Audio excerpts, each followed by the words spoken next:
नमस्कार दोस्तों, SN electrical academy के यूट्यूब चैनल पे आप सभी का स्वागत है। दोस्तों, हम आईटीआई यूपी इंस्ट्रक्टर के एग्ज़ाम में आने वाले एम्प्लॉयबिलिटी स्किल और कंप्यूटर के क्वेश्चनों को कवर कर रहे थे। इस वीडियो में मैं कंप्यूटर के ही क्वेश्चनों का डिस्कशन करूँगा। अब तक मैंने कंप्यूटर के 8 पार्टों में वीडियो आपके बीच रखा हूँ। यदि आप उसको नहीं देखे हैं तो इस वीडियो के डिस्क्रिप्शन में उसका लिंक डाल रखा है, वहाँ से उन वीडियो को कंप्लीट वॉच कर सकते हैं। ये जो मेरा पार्ट है कंप्यूटर का, ये 9 नंबर पार्ट है। इस वीडियो को आप कंप्लीट देखिएगा। हमने प्रीवियस ईयर में आए हुए क्वेश्चनों को ही इसमें इंक्लूड किया हुआ है। और वीडियो अच्छी लगे तो वीडियो को लाइक कीजिएगा और अपने दोस्तों में इसको शेयर कीजिएगा और साथ ही साथ चैनल को सब्सक्राइब जरूर कीजिएगा। चलिए दोस्तों, पहला जो नंबर क्वेश्चन है ये कह रहा है कि जब एक ही ईमेल अनेक लोगों को एक साथ भेजना हो तो उनके पतों को डॉट डॉट से अलग किया जाता है, तो वो कामा से होता है, जिसे हम हिंदी में अल्प विराम कहते हैं, जो कि ऑप्शन नंबर ए में दिया हुआ है कामा, इसलिए ऑप्शन नंबर ए सही हो जाएगा। अगला जो क्वेश्चन है 2 नंबर, इसमें कहा जा रहा है कि किस नेटवर्क टोपोलॉजी में सभी कंप्यूटर एक केंद्रीय हब या कंप्यूटर के साथ जुड़े होते हैं। तो ये जो होता है स्टार टोपोलॉजी होता है। स्टार टोपोलॉजी में ये एक हब होता है, और यहाँ से एक कंप्यूटर जुड़ा रहेगा, यहाँ से कंप्यूटर, यहाँ से कंप्यूटर, यहाँ से कंप्यूटर, स्टार के स्ट्रक्चर के समान कनेक्ट रहते हैं कंप्यूटर, और बीच में हब होता है। तो ये जो होता है वो स्टार टोपोलॉजी के अंतर्गत आता है, जो कि ऑप्शन नंबर बी में दिया हुआ है स्टार टोपोलॉजी, इसलिए ऑप्शन नंबर बी सही हो जाएगा। रिंग टोपोलॉजी भी ये टोपोलॉजी है, और बस टोपोलॉजी है, मेश टोपोलॉजी है। ये सब कंप्यूटर के कनेक्शन मतलब कनेक्ट करने की ये टोपोलॉजी होती है। 3rd नंबर जो क्वेश्चन है कि निम्न में कौन सा प्रेजेंटेशन सॉफ्टवेयर नहीं है। प्रेजेंटेशन अर्थात स्लाइड एनिमेशन प्रस्तुतिकरण के लिए, तो ओपन ऑफिस इम्प्रेस ये लिब्रे ऑफिस का एप्लीकेशन होता है, तो ये प्रेजेंटेशन में प्रयोग किया जाता है। माइक्रोसॉफ्ट पावर पॉइंट ये एमएस ऑफिस का है, ये भी प्रेजेंटेशन में प्रयोग किया जाता है। माइक्रोसॉफ्ट एक्सेस जो होता है ये प्रेजेंटेशन में प्रयोग नहीं किया जाता है और नहीं ही पूछा था, इसलिए ऑप्शन नंबर सी सही हो जाएगा। अगला जो ऑप्शन दिया हुआ है स्लाइड शेयर, ये भी प्रेजेंटेशन में प्रयोग किया जाता है। अगला ये न्यूमेरिकल है और ये आस्की कोड का न्यूमेरिकल है। कह रहा है कि एल का आस्की कोड यदि इतना है तो एम का आस्की कोड क्या होगा। तो इस क्वेश्चन को मैंने इस टाइप के क्वेश्चन को पिछली वीडियो में भी किया हुआ है, और इस क्वेश्चन के एग्ज़ाम में आने की पॉसिबिलिटी ज़्यादा है। इस क्वेश्चन में आस्की कोड में जब भी क्वेश्चन पूछा गया है तो जो अल्फ़ाबेट देता है उसके जस्ट एक आगे का अल्फ़ाबेट का पूछता है। जैसे एल का दिया है, एम का पूछ रहा है, तो इसमें आप 3 डिजिट को रखिए लास्ट के, अर्थात दाएं साइड के 3 डिजिट ये। अब ये 3 डिजिट जो है 100 दिया हुआ है, तो 100 के बाद वाला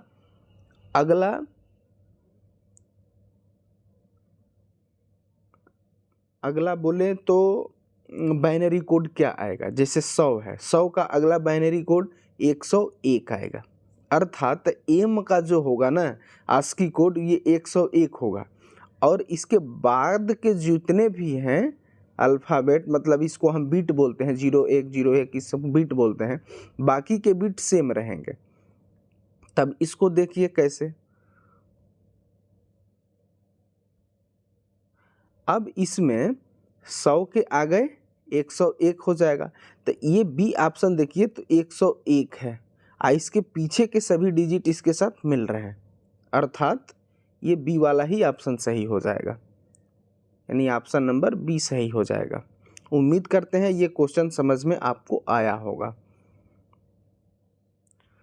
अगला जो क्वेश्चन है 5 नंबर, इसमें कह रहा है कि बिना किसी त्रुटि या थकान के लगातार काम करना कंप्यूटर की डॉट विशेषता होती है।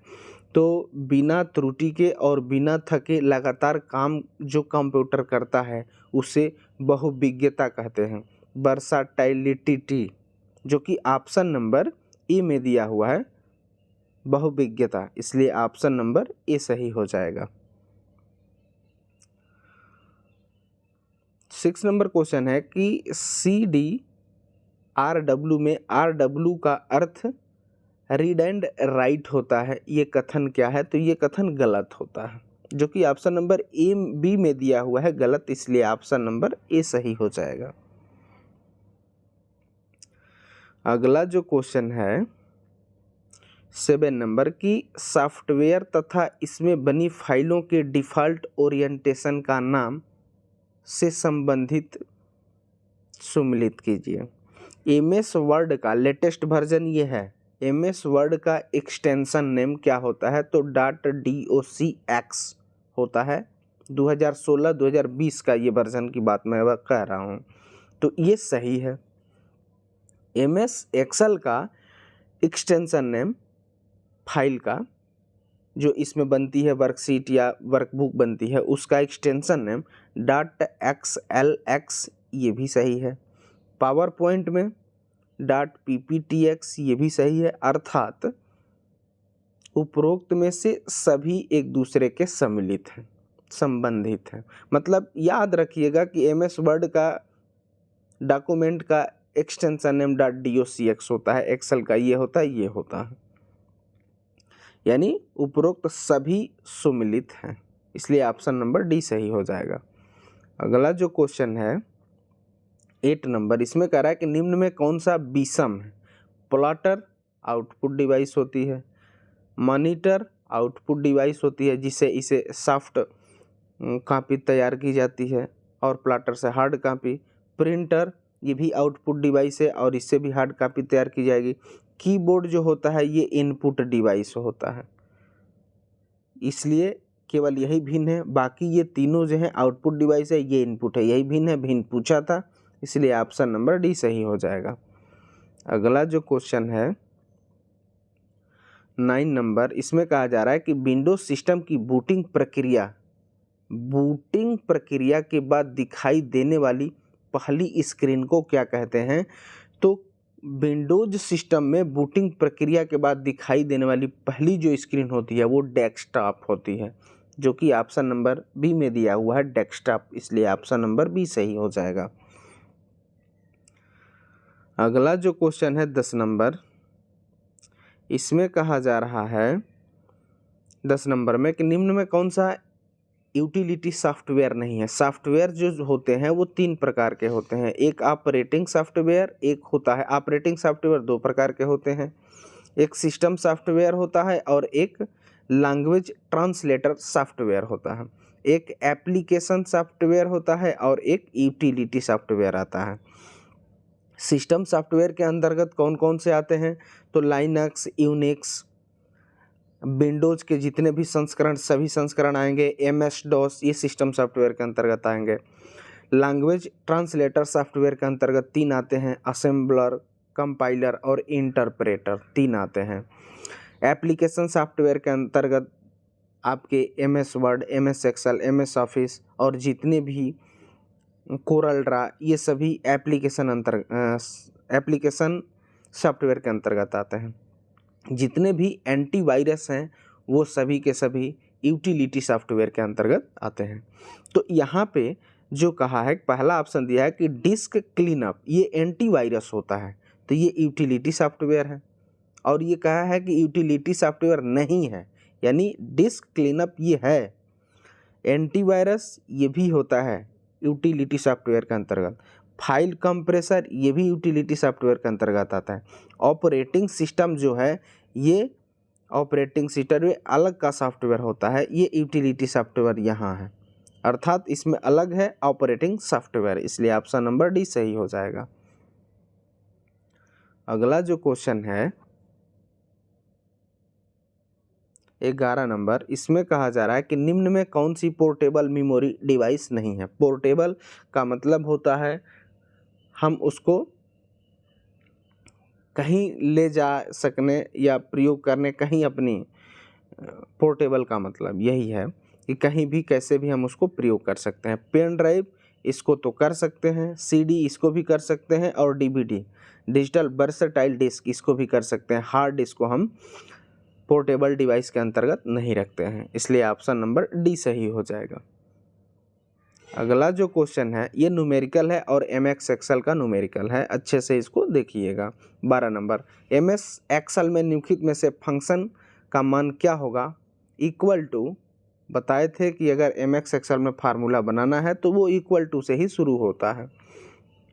पावर 2 के पावर 2,5, तो पावर जो है पावर 2,5 का मतलब होता है ये 2 जो है ना और ये 5 है, 5 इसके स्क्वायर पे आएगा, मतलब इसके ऊपर चढ़ जाएगा। तो ऐसे हम लिखेंगे इसको कि पावर 2 के पावर 5। अब 2 कितनी बार, 5 बार, तो 2 इंटू 2 इंटू 2 इंटू 2 इंटू 2, 2 दूनी 4, दूनी 8, दूनी 16, दूनी 32, जो कि ऑप्शन नंबर बी में दिया हुआ है 32, इसलिए ऑप्शन नंबर बी सही हो जाएगा। अब ये फुल फॉर्म से आया हुआ है क्वेश्चन 13 नंबर कि विंडो के संदर्भ में GUI का पूर्ण रूप क्या होता है। GUI का पूर्ण रूप ग्राफिकल यूजर इंटरफेस होता है, जो कि ऑप्शन नंबर सी में दिया हुआ है ग्राफिकल यूजर इंटरफेस, इसलिए ऑप्शन नंबर सी सही हो जाएगा।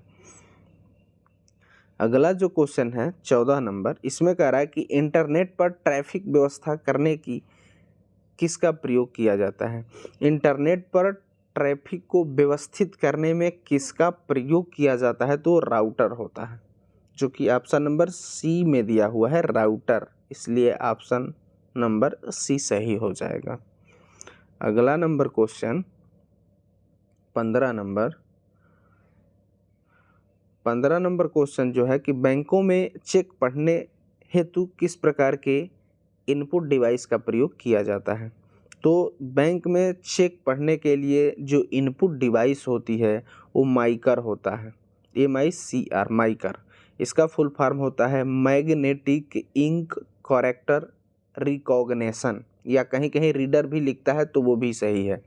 याद रखिएगा, मैग्नेटिक इंक करेक्टर रिकॉग्निशन ये बैंकों में चेक पढ़ने के लिए एक इनपुट डिवाइस होती है, इसलिए ऑप्शन नंबर ए सही हो जाएगा। OMR भी एक इनपुट डिवाइस है और इसका फुल फॉर्म होता है ऑप्टिकल मार्क रीडर। OCR ये भी एक इनपुट डिवाइस होती है और इसका फुल फॉर्म जो होता है ऑप्टिकल कैरेक्टर रीडर। और बारकोड रीडर यह भी एक इनपुट डिवाइस होती है और बारकोड रीडर के द्वारा ऐसे लाइन होती है बारकोड, और ये जो लाइन होती है ये काली होती है, पतली होती है, इसके द्वारा उस जिस प्रोडक्ट पे ये बारकोड लगा रहता है उस ये बारकोड बताता है उस प्रोडक्ट की मैन्युफैक्चरिंग, एक्सपायरी, प्रोडक्ट के बारे में जितने भी प्रोडक्ट की विशेषताएं हैं सब इस बारकोड में अंकित रहती है और वहां से आप देख सकते हैं। अगला जो क्वेश्चन है 16 नंबर, इसमें कह रहा है कि निम्न में कौन सा वेब ब्राउज़र गूगल के द्वारा विकसित किया गया है। वेब ब्राउज़र की बात किया है और वो भी गूगल ने किसको विकसित किया है, तो गूगल का वेब ब्राउज़र जो होता है वो क्रोम होता है, जो कि ऑप्शन नंबर ए में दिया हुआ है क्रोम, इसलिए ऑप्शन नंबर ए सही हो जाएगा। सफारी भी एक वेब ब्राउज़र है लेकिन ये एप्पल के द्वारा बनाया गया है। फायरफॉक्स ये इसका पूरा ये वेब ब्राउज़र का नाम जो होता है मोजिला फायरफॉक्स, इसको मोजिला कॉरपोरेशन ने बनाया है। और एज जो होता है माइक्रोसॉफ्ट का ही वेब ब्राउज़र है, तो इसको ए याद रखिएगा। अगला जो क्वेश्चन है 17 नंबर, इसमें कहा जा रहा है कि एमएस एक्सेल में सेल का सही एड्रेस क्या है।